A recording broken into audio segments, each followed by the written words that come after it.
Hindi ko alam kung alam nyo na ako ay isang Magic player. Naglalaro ako ng Magic cards. Magic ka!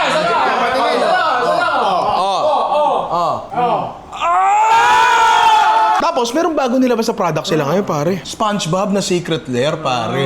Meron ditong isang chase rare. Hinahanap na lahat yan. Napakamahal. Yun ay yung Smothering Night na may Mr. Krabs, pare. Patingnan natin kung makukuha natin, ha? Sealed ba? Sealed? Sealed yan, no?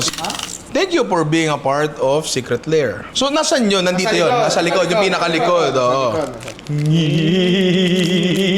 Plankton, Mr. Krabs, Penny Pincher, hindi ito yun. Squidward, Sarcastic Snob, Gary the Snail. Next ay Sandy Chicks. Ito na hinahanap mo, Alvin. Sa akin yan. Oo. Siyempre, Patrick Star. Oo. SpongeBob SquarePants, pare. Ito na. Alauna, alas 2. Gusto mo pintahan natin? Oy! Uy, asul! Command Tower. Okay lang. Not bad. So, ayun, maraming salamat sa mga kapwa ko Magicero dyan and sa Wizards of the Coast. Baka naman, ha?